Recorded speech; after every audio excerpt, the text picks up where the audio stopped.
kayaknya sebelum kita ngomongin ke anaknya nih, kita harus ngomongin dulu orang dewasanya yang ada di sekitarnya kayak apa sih sebenarnya.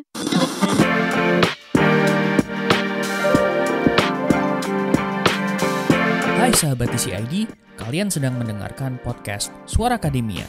Ngobrol seru isu terkini bareng akademisi. Pemerintah lagi dalam sorotan nih Sobat TCID. Memang banyak sekali move yang gak ketebak belakangan ini ya. Pembatasan anggaran for sure jadi sorotan begitu. Belum lagi ada pengangkatan staf sus Kementerian Pertahanan jadi sorotan. Tapi buat episode kali ini kita tidak membahas tentang dua hal itu. Karena di kementerian yang lain yaitu Komdigi sepertinya sudah mulai serius membahas tentang pembatasan usia pengguna media sosial. Sebenarnya ini sempat dibahas di akhir tahun 2024 ya, atau mungkin kayak quarter terakhir tahun lalu karena Australia menerapkan peraturan ini dan sepertinya Indonesia akan mengadopsi peraturan ini tentu dengan tweak-tweak tertentu. Memang masih dalam pembahasan begitu ya. Pihak Komdigi masih membuat aturannya dan akan segera membahas dengan Dewan Perwakilan Rakyat begitu. Cuman kita banyak sekali gitu melihat di sosial media pro kontra mengenai keputusan Komdigi untuk melakukan aturan ini begitu. Kira-kira ini pantas atau enggak mau diterapkan begitu ya, atau apakah ini sebenarnya perlu peraturan-peraturan atau mungkin hal-hal terkait yang harus di-follow up? We're gonna talk about this topic di episode Suara Akademia kali ini. Nama saya Muhammad Syarif dan buat episode kali ini kita bakal ngobrol bareng sama Mbak Birgita Bestari Puspita. Beliau adalah akademisi dari Universitas Atma Jaya Yogyakarta, tapi sekarang lagi ada di Perth, Australia, begitu ya. Dan ya, we're gonna talk about this topic. Halo Mbak Birgita, apa kabar Mbak? Halo, baik baik baik, kabar baik sekali. Gimana Mas Syarif kabarnya? Alhamdulillah, baik. Perth gimana nih Mbak? Penyesuaian dari Yogyakarta gitu. Kalau awal-awal datang sumunya sama ya, sekarang ini kebetulan hari ini turun jadi sekitar 15 derajat, jadi ya enak. Oke, baik, Mbak Birgita, mungkin ketika akhirnya wacana soal pembatasan usia, batasan pengguna usia media sosial gitu ya, jadi emang kasih limiter gitu sama pemerintah. Australia sudah melakukan hal itu, tapi Indonesia sepertinya mau menerapkan juga. Nah, Mbak Birgita, my first question is, menurut, Mbak nih, urgensinya seberapa gede ya kalau buat diterapin di Indonesia gitu? Apakah memang udah waktunya diterapin gitu kebijakan yang kayak gini-gini nih, Mbak? Kalau saya itu melihatnya atau kita coba melihat isu itu secara lebih luas mungkin ya. Mmm, Bukan masalah pro dan kontranya saja, tapi sebetulnya dasarnya tuh apa sih kenapa kita perlu, kebijakan seperti itu. Mmm, kita tuh bicara medsos bukan sebatas, "Loh medsos itu kan bisa bikin anak kreatif." Ya kan? Oh, medsos itu kan bisa menjadi, apa ya, istilahnya gudang memori, memori digital untuk anak pertumbuhan anak gitu kan, yang lagi ngetren kan gitu ya. ya, Tapi kita juga perlu bicara sisi gelap di balik itu. Kita bicara addiction, kita bicara predator seksual, kita bicara pornografi, kita bicara bullying, yang itu tidak bisa kita abaikan begitu saja. Kan. Pertanyaannya tuh terus jadi gini, kita yakin nggak anak-anak di bawah usia 14 ya kalau nggak salah Komdiji mintanya ya, 14 tahun itu sudah mampu meregulasi dirinya? Itu sih pertanyaan dasar yang mungkin kita perlu tanyakan dulu ke diri kita sendiri sebagai orang dewasa. iya. Kadang orang dewasa aja meregulasi susah gitu kan, ini anak-anak. Itu sih menurut saya. Jadi harus dilihat ke dalam tanda petik subjek yang akan dilimit ya, Mbak, ya? Kalau kita mau nerapin aturan ini ya. Tapi permasalahannya adalah di Indonesia kan banyak sekali nih, Mbak, anak-anak yang kayaknya udah langsung dikasih handphone gitu sama orang tuanya. Nggak usah ngomongin SD kelas 5 kelas 6 kalau back di kita balik ke tahun 2000-an awal ya, kayaknya kan itu awal-awal anak sekolah megang handphone tuh kayaknya, Nokia-nya masih monofonik begitu pada saat itu tuh. Belum ada itu touchscreen. Nelponnya masih 3 detikan tuh, Mbak, "Halo di mana?" Gitu, terus tutup. Sekarang berbeda banget zamannya. Ya, kita berbicara soal apa ya, anak-anak sekarang tech savvy nih, Mbak. Apakah itu jadi salah satu filter supaya akhirnya anak-anak tuh nggak sembarangan buat ngakses internet? Karena kayaknya semua orang butuh internet di era sekarang nih, Mbak. Kayaknya kita balik dulu ke definisi medsos yang mau dibatasi itu apa sih sebetulnya? Kayak ke situ deh, karena kalau kita ngomongin batas penggunaan, media sosial, itu adalah pembuatan akun, gitu. Pembuatan akun sehingga, eee, media digital yang tidak berbasis akun bisa diakses seperti YouTube, itu kan nanti nggak kena, gitu. Iya. Nah, jadi kayak, Instagram, TikTok, Facebook, X berarti ya. Nah, macam-macam itu yang kemudian diregulasi. Kamu nggak bisa bikin akun kalau usiamu belum 14. Sebenarnya udah banyak sekali negara yang mencoba menerapkan ini ya, minimal ada parental consent, dan orang tua harus setuju dulu, gitu sih. Ya walaupun mereka tech savvy sih, saya yakin anak-anak itu dipegangin handphone mereka bisa kok akses.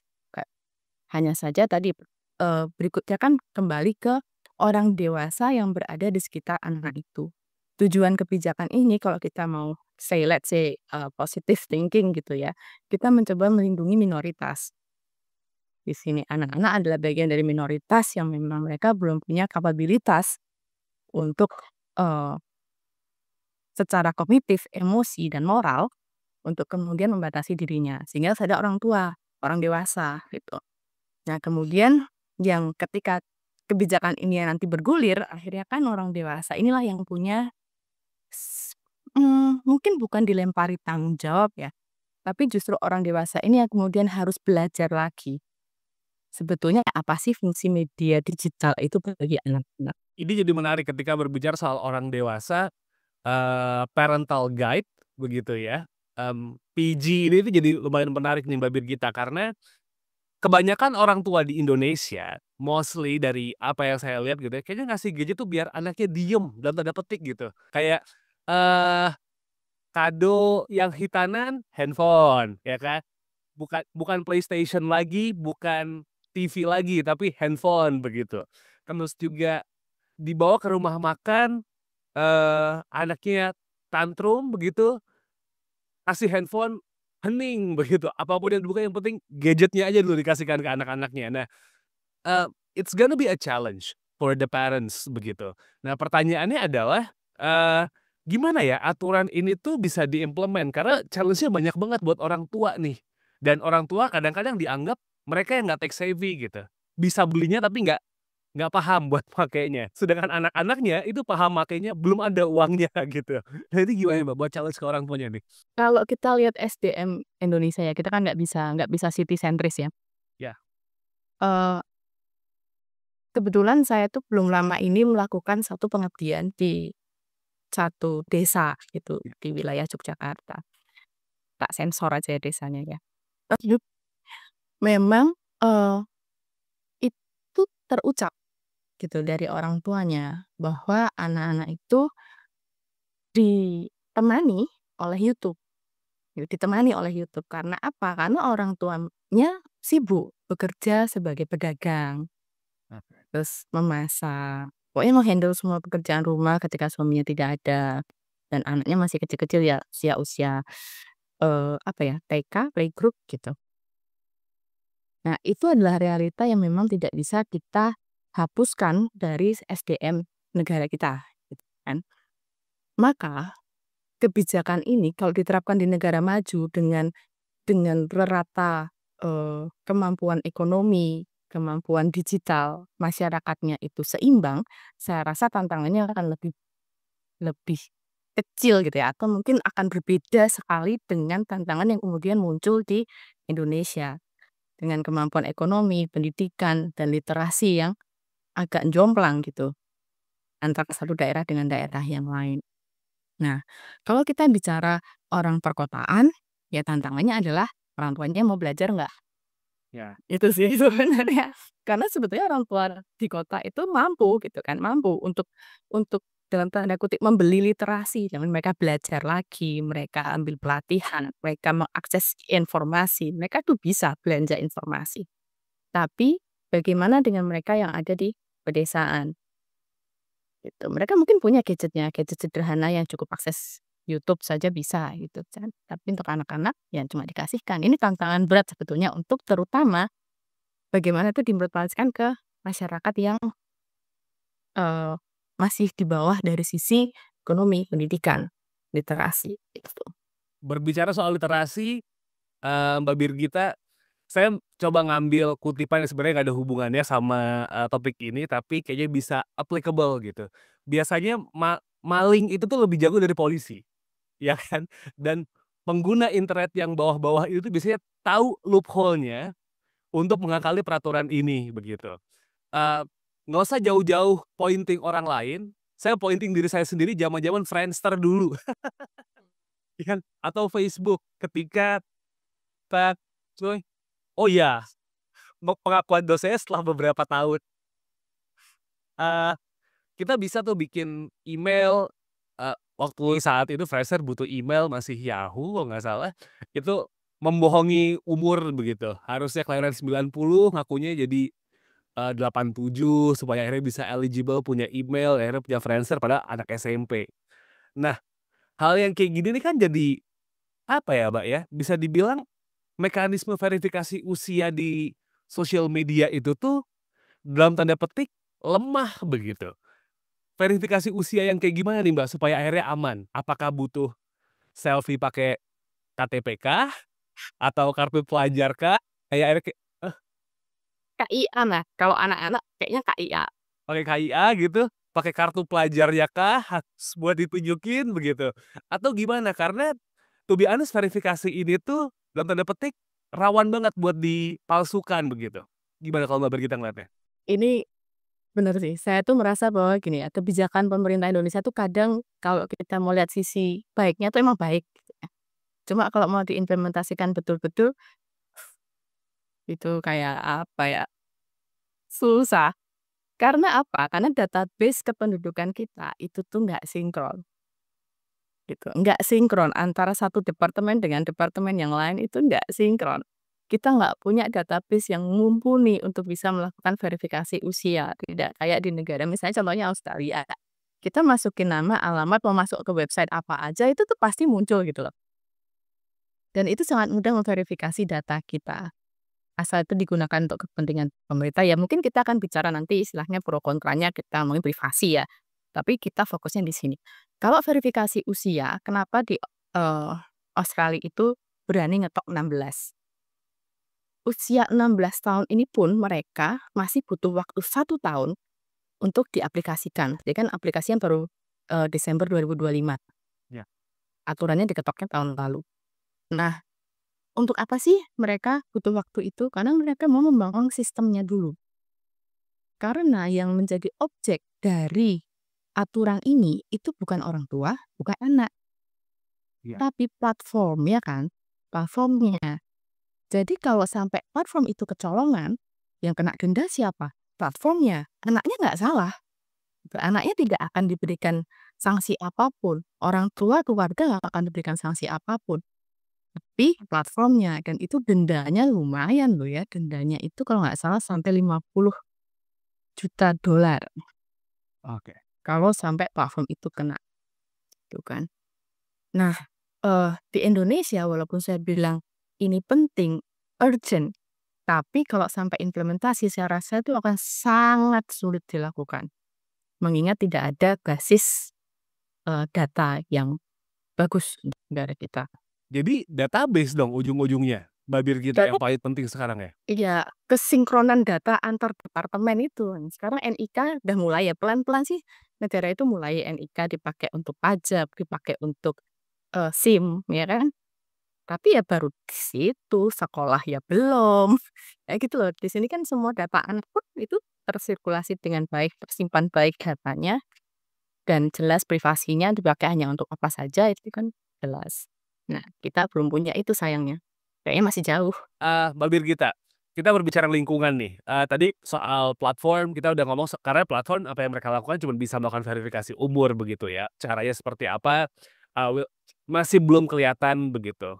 Keluarga memang iya literasi digital penting. Nah lingkungan nih yang berkaca dari pandemi kemarin, sepertinya semua anak butuh gadget, sepertinya ya. yang tidak punya gadget bahkan banyak yang kelimpungan begitu dan mereka akhirnya membutuhkan, handphone begitu ketika akhirnya untuk mengakses dan akhirnya jadi tech savvy di situ. Nah, sekolah kan membutuhkan, apa ya, gadget gitu dan biasanya anak-anak juga pasti disuruh mengupload tugas di Instagram. Beberapa sekolah yang saya tahu ya, di level SMP bahkan begitu, anaknya diminta buat bikin akun Instagram khusus untuk mengupload tugas. Gimana nih Mbak, pembatasan media sosial ini juga kira-kira bisa berdampak ke lingkungan nggak ya? Atau justru malah lingkungan ini yang membuat peraturan ini susah buat diterapkan nih? Karena again, sekolahnya berpikir, "Walah cuman Instagram ini orang tuamu aja suruh bikin pakai nama apa itu loh." Ya kayak gitu-gitu nih Mbak. Hal kayak gitu sometimes happen in our society ya, kadang-kadang ada aja jalannya gitu. Ya kalau gitu kan berarti udah jelas tuh yang harusnya dilatih siapa duluan. Iya betul. Jadi kayaknya sebelum kita ngomongin ke anaknya nih, kita harus ngomongin dulu orang dewasanya yang ada di sekitarnya kayak apa sih sebenarnya. Kalau gurunya aware sebetulnya kalau itu, ya nggak tahu ya, tapi kalau menurut saya kalau guru-guru itu aware dengan bahaya media sosial, karena riset tentang dampak media sosial itu kan banyak banget ya. Saya tuh kemarin sampai nyari kan, ada risetnya Alsamari tahun lalu kan tahun 2022, dia menemukan ada 714 riset tentang dampak media sosial dan, anak-anak gitu ya. Jadi intinya bahwa perkembangan penelitian terkait, media sosial dan anak itu masih belum kelihatan ujungnya, ya. Iya. Sehingga, masih bisa dipelajari terus dampak-dampak negatif itu apa. Kalau di dunia pendidikan, para pendidik, siapapun itu dari tingkat apapun itu ya, dari bawah sampai yang paling tinggi ke dosen, bisa memahami betul, literate ya, mereka inilah yang kemudian memberikan pemahaman pada anak selain orang tua ya tentu saja, bahwa ada bahaya-bahaya itu di media sosial, bagaimana kita menggunakannya dengan hati-hati ya, mestinya Instagram itu tidak menjadi pilihan untuk pengupload-an tugas gitu ya, kecuali dia memang sudah pada usia yang tepat, 13 tahun kok sekarang masih 13 tahun itu berarti umur SMP kelas 1, 2 Kelas gitu 2 ya. kan ya? Nah itu masih oke lah, tapi kalau SD, nah itu kemudian tanda tanya kita harus ngelatih siapa nih kalau begini? Ya orang-orang dewasa di sekitarnya, orang tua, Orang tua, bahkan pengasuh, kadang-kadang pengasuh ya kan, kadang dipegang pengasuh kan, iya.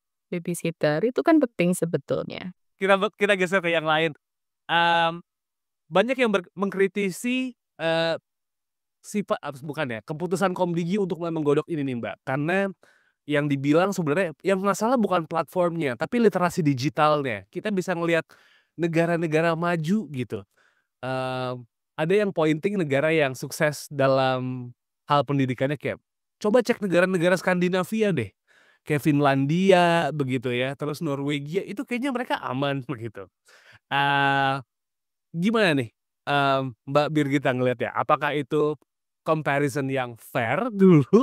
Kalaupun emang itu nggak fair, itu jelas nggak fair ya. Tapi apakah itu yang memang seharusnya diterapkan di Indonesia gitu? Again, SDM-nya aja jauh banget bedanya, mohon maaf, SDM-nya karena mereka penduduknya kan sedikit ya, mereka tuh negara berpenduduk sedikit dengan ekonomi yang relatif rata gitu. Mhm. Sehingga tingkat pendidikannya itu relatif juga rata. Jadi sulit ya, kalau ini nggak apple to apple, ini apple to what? Nah, apple to buku, susah gitu.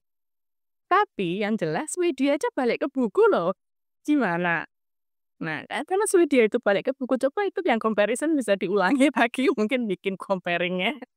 Karena Swedia kembali ke buku karena menyadari betul bahwa media digital itu merusak cara anak untuk, apa ya, merusak cara anak belajar. Anak jadi malas membaca karena terbiasa dengan reels yang cepat ya, anak-anak itu kok nonton, Instagram Reels atau TikTok atau YouTube Short, mereka kan cenderung nah ini tuh membuat mereka cuma skimming tanpa memahami intinya apa. Gitu kan. Sehingga mereka kembali ke buku.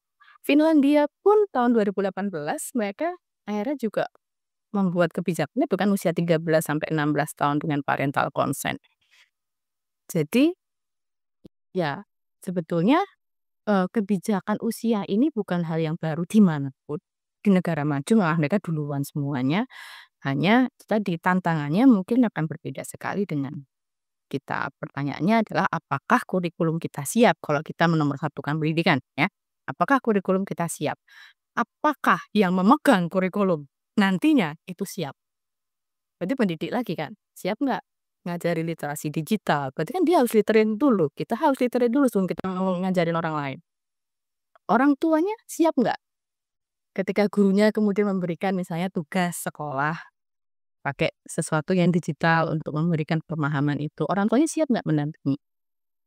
Nanti takutnya enggak, gitu kan. Jadi ya tadi balik lagi bahwa kebijakan ini menurut saya itu baik, hanya tantangannya itu sangat banyak kalau di Indonesia. Tapi nih, dengan bukan stating sih, dengan situasi di mana masyarakat, mungkin kita melihat orang-orang dewasa yang masuk di milenial awal, Gen Z yang sudah membiasakan diri untuk menjadikan sosial media sebagai salah satu platform yang paling sering dibuka dan akhirnya nurun gitu Mbak ke generasi-generasi yang sekarang mungkin masih sekolah dan juga baru memegang handphone, sumber informasi di sosial media, begitu kan, sumber hiburan di sosial media, pembelajaran kadang-kadang konten-konten yang menarik di sosial media, bahkan ancaman ada di sosial media. Selain tadi database dan juga literasi, mungkin ada yang pengen disampaikan nggak di babir kita soal wacana peraturan pembatasan usia ini nih Mbak? Mungkin ada sempat terlewat gitu. Kayaknya nggak ada, karena kuncinya itu emang cuma 2, edukasi sama literasi. Ada perdebatan tentang kebijakan ini, bahwa kalau memang dibatasi usianya, misalnya nih anak-anak nggak boleh akses sampai 14 tahun. Apakah ketika mereka umur 14 tahun, lalu mereka bisa terbebas dari risiko? Jawabannya kan enggak. Jawabannya enggak jelas gitu. Tapi apa yang bisa kita lakukan sebagai bagian dari masyarakat untuk bertanggung jawab pada anak-anak ini sampai mereka berusia 14 tahun. Gitu kan. Berarti pendidikannya hanya di edukasi literasi, kuncinya cuma itu. Kalau kita bicara soal terus nanti anak-anak media belajarnya berkurang dong gitu. Platform untuk mereka belajar seperti Instagram, akses mereka harus ngeriset, misalnya apa sih tren media sosial saat ini? Nah, siapa tahu loh pelajarannya begitu ya. Sebetulnya kalau media digital untuk belajar itu justru tidak terbatas sekarang ini. Kayak misalnya, buku-buku yang pakai VR, yang lucu-lucu, audiobook yang menarik, terutama untuk anak di bawah 12 tahun ya, untuk anak-anak SD, TK itu banyak sekali. Yang itu kemudian memang menuntut lagi kreativitas pendidiknya, kreativitas orang tuanya untuk kemudian mau mencari dan terus belajar untuk melindungi anak-anak ini. Berarti balik lagi edukasi, literasi. Belum lagi literasi keamanan misalnya. Yang menarik adalah ketika saya pernah melakukan riset sebelumnya untuk ibu-ibu di Jawa Timur terkait bagaimana mereka melakukan sharing ya. Jadi selalu mengupload anaknya di medsos, gitu kan. Ada yang pakai akunnya anaknya sendiri, anaknya masih kecil lalu dia dibikin akun, ada yang pakai akun ibunya. Gitu. Menariknya adalah para ibu ini punya kemampuan keamanan digital, pengetahuan keamanan digital yang tinggi. Berarti mereka tahu betul bahwa anak-anak ini berisiko ketika ditempatkan di media sosial. Tapi mereka tetap melakukan. Nah kan pertanyaannya, kenapa? Apa pertimbangan di balik itu? Apakah kemudian literasi itu tidak cukup? Karena mereka literate loh, gitu kan. PR-nya apa? Nah ini yang kemudian makanya penelitian-penelitian terkait media digital itu nggak ada habisnya. Ada aja temuannya. Godokan yang digodok masih harus banyak nih. Jadi ini bisa dibilang perlu penerapannya jangan buru-buru. Banyak banget nih faktornya gitu ya Mbak Brigita ya. Alright, kalau begitu thank you so much Mbak udah menyempatkan waktu buat ngobrol kali ini. Sehat-sehat terus dan lancar-lancar di Australia Mbak ya. Terima kasih sama-sama Mas Ari. You're welcome. And it's a wrap for this episode, Sobat PCID. Terima kasih sudah mendengarkan. By the way, The Conversation Indonesia sedang mengadakan audience survey, di mana survei ini bertujuan untuk membuat TCID menjadi lebih baik lagi, baik dalam tulisan, konten media sosial, dan seluruh hal-hal yang kami publish gitu ya, baik di social media, di YouTube, di Spotify, dan juga di website kami, Jadi bisa ikuti audience survey kami, bisa dicek di Instagram ataupun di Twitter gitu ya untuk link mengikuti survei, dan kami bakal memberikan saldo e-money untuk 10 orang yang beruntung begitu yang mengikuti survei kami. Jangan lupa buat cek website kami di conversation.com/id, dan jangan lupa buat cek Suara Akademia di Spotify, follow Suara Akademia juga di YouTube Music, kasih rating terbaik, ikuti diskusinya di kolom komen. If you like this episode atau punya opini sendiri, tulis di kolom komen begitu ya. If you want to engage with us di platform yang lain, cek aja di Instagram, Twitter, dan juga TikTok. Account kami sama di @conversationidn. We are signing out. Once again, thank you so much for listening. I'll see you on next episode. Wassalamualaikum. Kalian telah mendengarkan podcast Suara Akademia, ngobrol seru isu terkini bareng akademisi.